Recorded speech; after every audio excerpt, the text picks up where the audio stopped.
Aujourd'hui, j'aimerais vous partager quelques clés pour marcher sur le chemin de la lumière et pour se rapprocher d'une vie divine, d'une vie sacrée, d'une vie consciente avec le monde de la lumière. D'abord, je crois que fondamentalement, tous les êtres humains veulent vivre avec la lumière. C'est juste que la majorité n'en sont pas réellement conscients. Pour la majorité, c'est comme un instinct inconscient qui les pousse à chercher une plénitude. Et bien souvent, cette plénitude, ils vont la chercher à l'extérieur d'eux. Ils vont chercher à avoir de l'argent, une situation, avoir une activité, à être reconnus. Donc c'est toujours à l'extérieur d'eux qu'ils vont chercher une plénitude. Quelqu'un qui s'éveille, un être qui s'éveille à une intelligence supérieure, va justement comprendre progressivement que la quête extérieure est vaine. Parce que vouloir se remplir à l'extérieur, quelque part, c'est un peu comme un panier percé. C'est-à-dire que tout ce que tu vas mettre dans la vie extérieure, tu vas le perdre. Parce que le monde extérieur est sans cesse changeant. Et il est éphémère fondamentalement. Donc, il n'y a rien qui peut durer à l'extérieur. Et notre vie elle-même nous le montre. Parce que nous ne sommes sur la Terre que pour un nombre d'années très limité.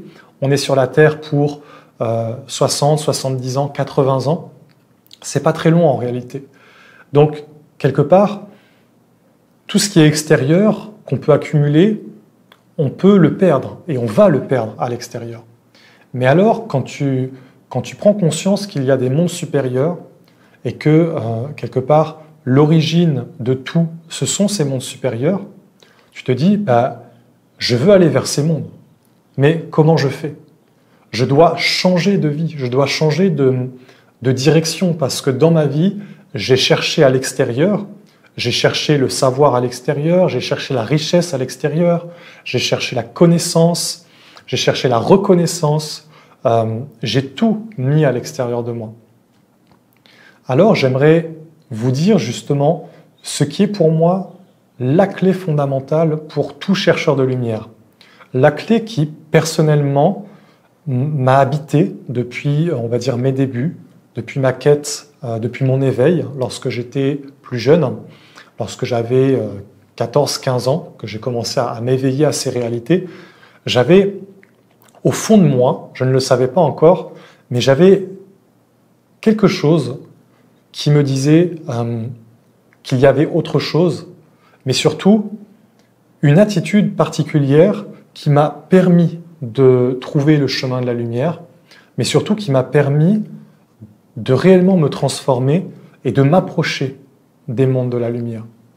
Et cette attitude que j'aimerais vous partager, parce que c'est quelque chose qui se cultive, c'est quelque chose qui se développe, en fait c'est un état d'être même qui peut s'acquérir par le travail et la discipline, c'est la pureté d'intention et l'impersonnalité. Lorsque tu veux vraiment vivre avec la lumière, ce sont pour moi les deux vertus que tu dois avoir comme fondement dans ton cœur. Dans ton cœur, tu dois avoir cette pureté de cœur, cette pureté d'intention et cette aspiration impersonnelle. Ça ne veut pas forcément dire que tu es libre de ta personnalité ou que tu es pur à l'extérieur de toi, mais c'est que dans ce qui anime ton cheminement, tu as cette impulsion qui est authentique, cette impulsion qui est vraie, cette impulsion qui, quelque part, va faire que tu vas être capable de tout traverser pour la lumière, tu vas être capable de te transformer toi-même, tu vas être capable de te libérer de tes croyances, de tes concepts, de tes illusions, et que fondamentalement, c'est cette pureté intérieure qui va être ton guide, et qui va te dire où tu en es, qui va te dire par exemple, là, j'ai des choses à travailler, là, j'ai réalisé des bonnes choses, mais je dois continuer. Ou là, il y a quelque chose qui va bien, ou là, il y a quelque chose qui ne va pas. Et c'est vraiment une attitude qui peut se cultiver, qui peut quelque part être acquise, parce qu'elle est naturelle. C'est ce que je crois en tout cas. Dans le sens qu'elle est le fondement de ce que nous sommes en tant qu'âme. En tant qu'âme, nous sommes tous des êtres purs, des êtres authentiques, des êtres sincères et impersonnels. Nous avons tous cette impulsion primordiale qui est notre âme et qui est l'impulsion de notre âme. Nous venons tous sur la terre pour nous approcher de notre âme et pour réaliser une mission qui est conforme à notre âme et qui est quelque part la volonté de notre âme. Mais ce qui nous écarte de cette mission, ce qui, en tout cas pour un être, je parle bien sûr à des personnes qui veulent cheminer vers Dieu, qui veulent cheminer vers la lumière et connaître des mondes supérieurs et faire des expériences avec ces mondes supérieurs, eux-mêmes se transformer. Pour des êtres qui ont une telle démarche, il ne peut pas y avoir de réels résultats, il ne peut pas y avoir d'avancement réel s'il n'y a pas pureté d'intention. Parce qu'à partir du moment où tu commences à cheminer sur un chemin intérieur, tu apparais dans les mondes subtils. Et donc, tu es beaucoup plus vu, c'est-à-dire qu'on te voit.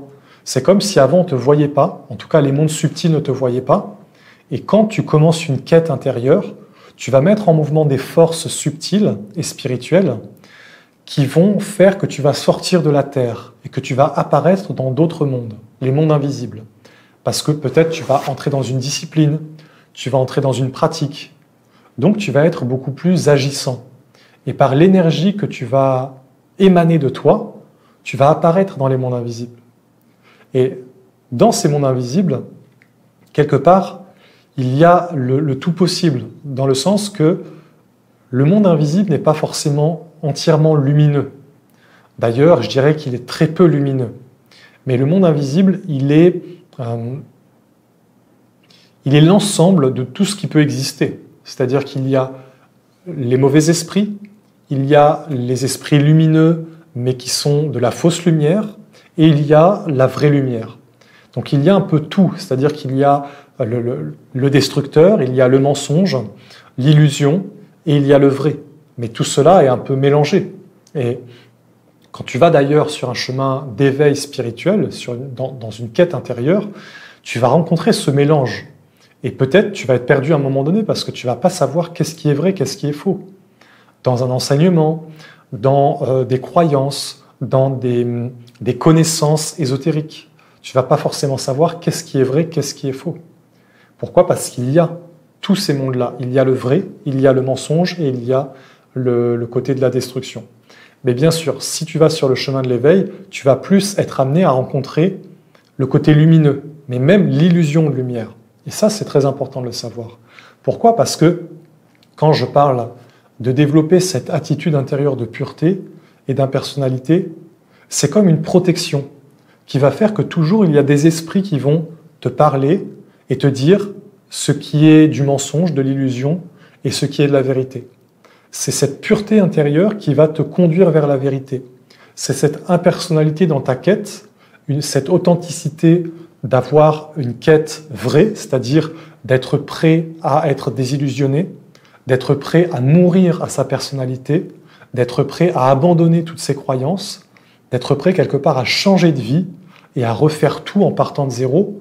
C'est cette authenticité, cette pureté, cette impersonnalité qui va être une protection sur ton chemin et qui va comme appeler en fait les bons esprits. Parce que la pureté d'intention et l'impersonnalité appellent les bons esprits. Ça appelle les bonnes forces et les bonnes influences. Et c'est de cette façon, quelque part, que tu vas être bien guidé, que tu vas rencontrer les bonnes personnes, que tu vas avoir les bonnes inspirations, les bonnes intuitions, que tu vas prendre les bonnes décisions. C'est pas totalement conscient, mais ça va se faire quelque part naturellement. Parce que si c'est guidé par ta pureté intérieure, tu vas attirer ce qui est en correspondance avec cette pureté intérieure. Je vous dis ça parce que je sais que sur le chemin spirituel, aujourd'hui, il y a de moins en moins de profondeur dans l'authenticité de la quête. Dans le sens que je vois, en tout cas moi, aujourd'hui, de plus en plus, beaucoup de personnes qui s'intéressent à la spiritualité plus d'un côté superficiel, c'est-à-dire pour avoir des réponses superficielles, ou alors pour se sentir exister, pour avoir quelques réponses sur l'existence, mais pas réellement pour se transformer.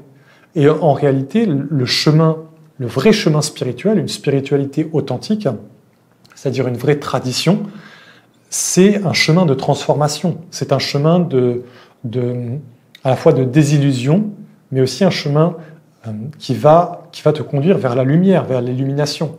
Mais pour aller vers la lumière, tu dois rencontrer l'autre côté. Une quête spirituelle, un chemin d'éveil ne peut pas être superficiel. Fondamentalement, ça ne peut être que profond. L'objectif étant la découverte de soi et la connaissance, la découverte des mondes plus grands, des intelligences supérieures. Donc ça ne peut pas être superficiel et demeurer dans des apparences. Alors, mon message, ce que je veux vous partager en fait, c'est que si tu es pur dans ton intention, si tu es impersonnel et authentique, quelque part, il y a tout un monde qui va t'amener à faire l'expérience profonde de la transformation, à aller dans les profondeurs de la quête intérieure, du chemin d'éveil, jusqu'à traverser toutes tes limites et jusqu'à te transformer toi-même. Si tu n'as pas cette profondeur dans ta recherche, si tu n'as pas cette pureté intérieure, cette impersonnalité, tu pourras avoir des réponses, tu pourras avoir des compréhensions sur la vie. Tu resteras à la surface, tu resteras dans les apparences.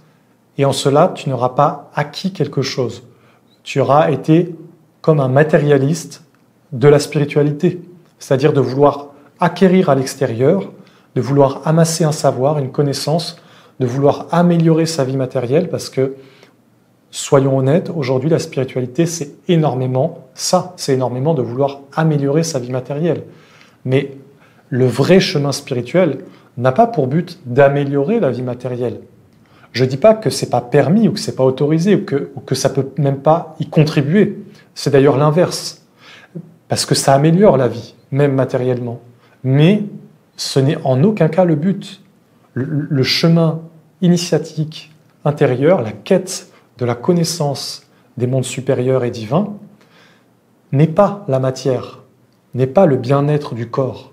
C'est la connaissance de l'esprit, la connaissance des hiérarchies subtiles et divines, la connaissance des anges, la connaissance des archanges, de vivre avec des mondes plus grands, de vivre avec la loi, et de soi-même faire partie de cette grande intelligence, de ne pas en être coupé et séparé. Alors, trouve ça en toi, trouve à l'intérieur de toi la pureté d'intention, et reste toujours concentré dessus. Reste toujours fixé là-dessus. Sache que c'est l'unique vertu qui te protégera dans ton chemin spirituel. C'est ta pureté d'intention, ta sincérité, mais j'insiste sur la pureté dans le sens que tu peux être sincère. Si ton intention n'est pas vraiment pure, tu pourras être facilement détourné pour avoir, par exemple, des pouvoirs spirituels, pour améliorer ta vie, ou quelque part te sentir plus grand que ce que tu n'es, mais ça va demeurer dans le côté mortel. Si tu as cette pureté d'intention, si tu la cherches, si tu la cultives, si tu te concentres sur elle, tu vas pouvoir aller très très loin dans ton chemin.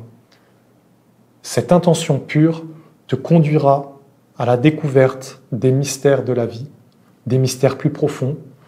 Elle te conduira à te transformer.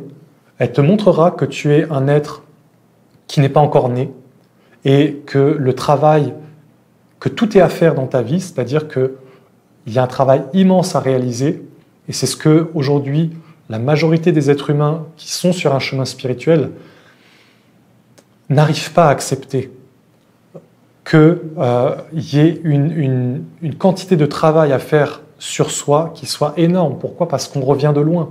L'être humain est tombé très bas. Nous sommes tombés très bas. L'humanité est tombée très bas. Donc il y a un travail à faire sur nous énorme. Pourquoi ? Parce qu'il y a des mémoires qui sont très anciennes, qu'il faut guérir, qu'il faut transformer. Mais ne pas accepter cette réalité, vouloir que tout soit facile, que tout se fasse d'un claquement de doigts comme par magie, c'est une illusion et ça ne te conduira pas vers des mondes réellement supérieurs. Alors, je voulais partager cela. Cherche la pureté intérieure, trouve-la et garde-la. Elle sera le garant de ton chemin et elle te protégera de tous les voleurs de lumière et de tous les êtres qui veulent te conduire en dehors de ton chemin, en dehors de ta destinée, en dehors de la seule chose qui compte réellement, qui est la découverte de ton être et l'initiation, la connaissance des mondes plus grands, de l'univers, de la vie, c'est-à-dire cette parole ancienne de la Grèce, connais-toi toi-même et tu connaîtras l'univers et les dieux. C'était à cette époque très profond et c'est ce qu'aujourd'hui cela devrait être. Il n'y aura pas de connaissance réelle des mystères s'il n'y a pas de profondeur dans la recherche.